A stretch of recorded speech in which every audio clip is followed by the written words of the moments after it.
Our next sharer, though young in years, is rich in wisdom and faith. He is Art Cyrus P. Cudal, a 10-year-old from Barangay 16, San Nicolas, Ilocos Norte, born on October 23, 2014, and currently a grade 4 special science class learner at Shamrock Elementary School.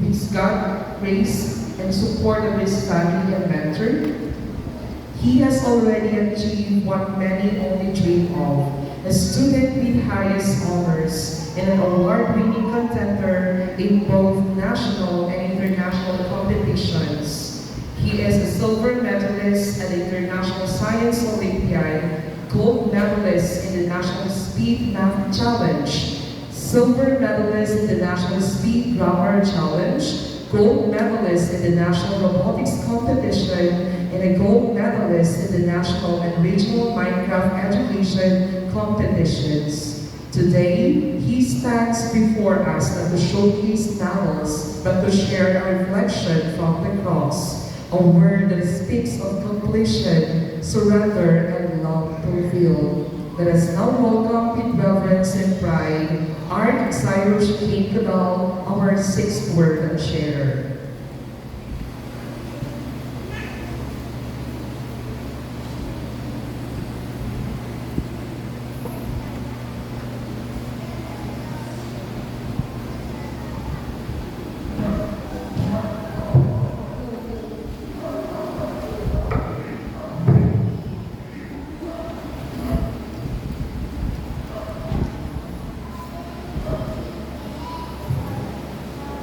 Natumbalen, Ecclesia, John, chapter 19, verse 13.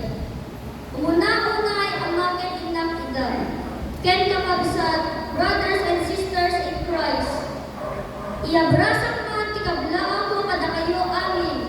Pagra-emak anasimpet ken nagaged ang korang puropot simbaan kayo. Reverend Father Jezrael de la Cruz, ken dagiti parish organization, a tri-sectoral, casting, living, whopping, yield. Ken dagiti sa maili ang nagapupay sa bali ang pagilian ken lugar. Padang ang pagasatan ang piling speaker. Good afternoon, ken na kayo. Amin kapabsat. Gaumanen ang gagandar, tapos dumngay, imauni ang balikas ni Yesu Cristo. Nagdaawak net na papang pro ken mami kendi kamabuklan ni pamilyari. Da kayo amin kapabsat awan labas na. Di ibaga ni Ma'am Maricel Rapapon iitnak panag sarita wenno panangibasa. I accept the challenge. Inuna nga awan ti panagket-ket. Taampo aday ket napatay abanag na akin. Itikas kanya ang may sa inosente ko di maluktan ni Telon at ipanunod ko. Iadal, ipangmati ni Diyos. Ang nalabit, mangitod na kanya ipangimbagan. Kas may sa natudungaan na si babakong babaak na tungkol ken babaen adu arigat ken harit tibiyag. Babaen ipanarabay damami ken papakanya. Ken kisang reviso ken di ako na akin ko akas altar server, simbaan kayo. Adon din ang baliwan, tibiyag ko. Kas may isang maadal-adal, agyaman kayo ito.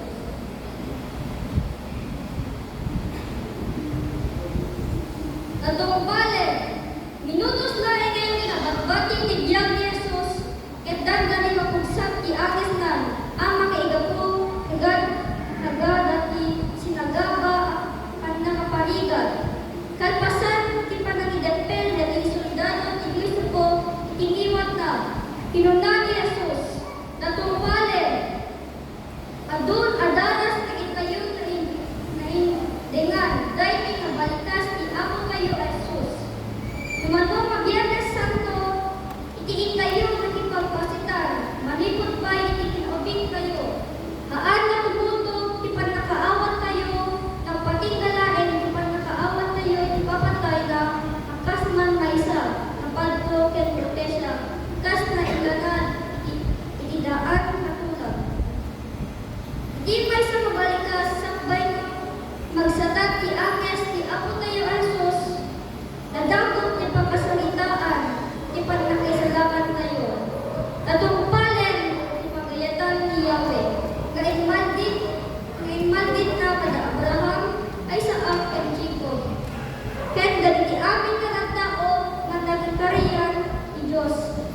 di pa nakasubbot.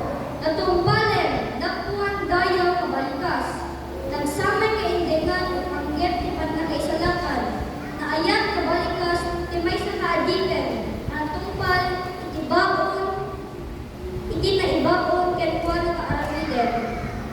Datayo amin ka ng tao, tiyer ka na ka. Ang bibiyag tayo, kaldo di kumikuman na. Ang bibiyag tayo, men, nga ado, nagiti kayat na aramiden. Ado, nagiti na itungpal tayo, kaanungen tayo. Ado, men, nagiti madama tayo, tayo belang aramiden. Di na ado, nagiti kayat tayo aramiden. Mati umanay, oras tayo maagbyag, nga patungpal, amin na kayat tayo, nga aramiden. And surely, we will all die with some sort of unfinished business. Haan tayo magnek na dagiti na aramidan tayo. Iti pan naka-isimpa dagiti amin kaibati tayo, pan nakapasigurado, tinasaya at tubiyag, na dagiti anak kay pamilya tayo. Ket kadawyan na masapul na agbilin dagiti daliman tayo, ket agibati na iti last will and testament. Bilin na kasunod, di pa nagbingay-bingay, dagiti sa gitwa, ket dagiti na bakir da, bayat ti inda, panagdaet, idaytoy adaga. We will all meet this sin in one way or the future, or the other in the future. We cannot tell, but we will surely do. Na idumduma, garod, di ako tayo ng Jesus. Na isunalain, tinagbiag, dito'y daga, na awan, tinabati ng anangen, na mamadi na nagtumpal.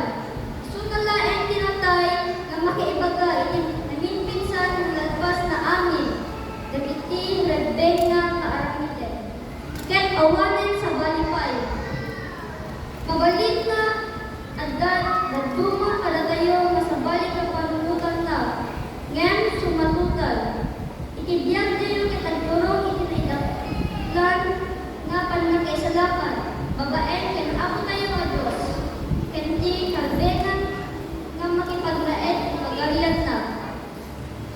Di ako tayo Jesus kitaan nga nagkasakulan di panakaisalakan na, kaisun nga marot ni dalan di panakaisalakan tayo. He was the perfect man to atone to our sins. Isunang ti may maysa kapnekan sa sakripisyo nga maidaton ket awanan ti mabalin ket sa balin nga makasukat idaytan nga nakaibaonan na. There is no other and never been a sacrifice or offering nga mamalimbaw kasama ket panakaisalakan. No kadatayo unfinished business amin. Ni ako tayo si Kristo, finished business amin, ket awat na baki na. Anak karon tinatumbal ni Jesus. Kas ti ado, inaaramid na, kas jaymet sa ado ti padto, maipangget kanya na. Ket dagiti aramid na. Idakes na panagget, dagiti makabura ket na, ginanap da, iti pannamatay na, ket awan, ti mabalin dapay, na magpupulot. Nga panagpasakit iti anak ni Diyos. Kadagiti ado masugsugat na panangapagbabain na ti pinakapadpadaran na awanen ang mabalintagay nga inayon.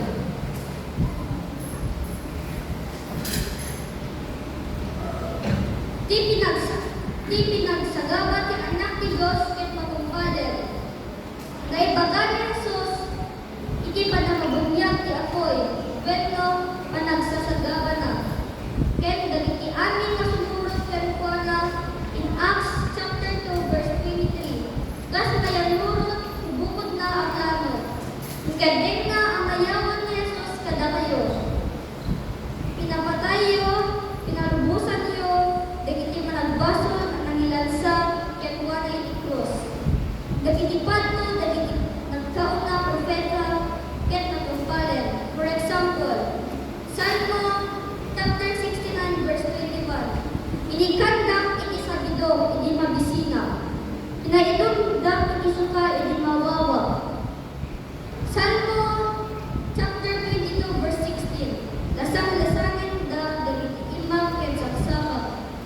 Salmo verse 22 verse 18. Pagsusugalan dagiti pagan-anay ko, pagibulungan iti kagay ko. Zacarias chapter 12 verse 10. Itaen danto ikinatay, gapu iti panambuyog da kenwana, ket awan danto akas di pimusay ang kakaisog ng mga anak. Maparmen kilinteg ti seremonyas dagiti Hudyo. Romans chapter 10 verse 4. Kani Kristo ti pagpatinggaanan kilinteg. No iti awan pay ni Kristo, dagiti panagpuor kadagiti dargatanen nga animal nga dato iti templo, iti dalan ti panagpamawat dagiti basbasol, ni Jesus ti may sakit awan pagkurangan nga kadaton, ang nagsaod met lang iti Dios. Kastigan na kayo di simbahan no panagidaton. Dahil nadaton ni nagapu daket ka. Umanunan laeng subliken ka. Di pastor tayo at Jesus nagbalin na awan ngunit na karnero nga kaidaton nga mapapatay. Ket idaran na iso ti maudin na daton. Magpunas kadagiti amin na bason ti tao. Awanin ti kay papanan na dagiti sumarto na daton ti templo. Kunanin man ang mumumyaw. Daytoy ni Cordero ti Diyos na ikat kadagiti basbason ti lobo.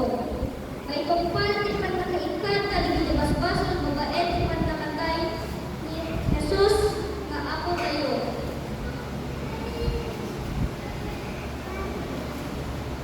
Di kinatao ni Jesus aan nga mailibak ti panakalikana ti panagsagaba.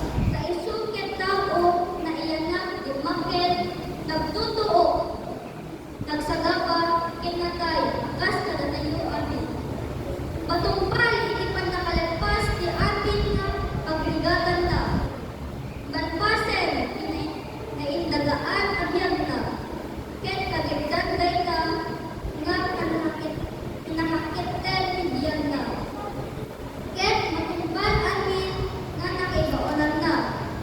Last but not the least, in the greatest accomplishment of his earthly life, mission and ministry, the work of redemption was now complete. This is undoubtedly the major meaning of the word "it is finished." Panakapaksyak, ibasol ket awanen, imabalik tayo nga inayon.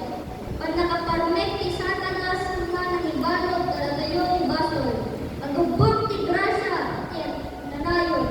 Dahil isublik, dati nga lang nga relasyon kayo, hindi Diyos kas, hindi kumanay nga napaswa. Panas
awan makatayo din. Dalpasen tipat na kaisalakan, kataan nga bilin ni Diyos na tultuloy nga panakaidadon ti may sama na sa sakripisyo. Perpektig o iti naramid iti Joseph, ket awan makaardaken. Ket nung na enmet dagitoy nga panpanata, kaya pinadalanen, tinagdalanan ni Jesus. Nasamsam nga iti pagmana kayo, kung dagiti bunga, dagiti galang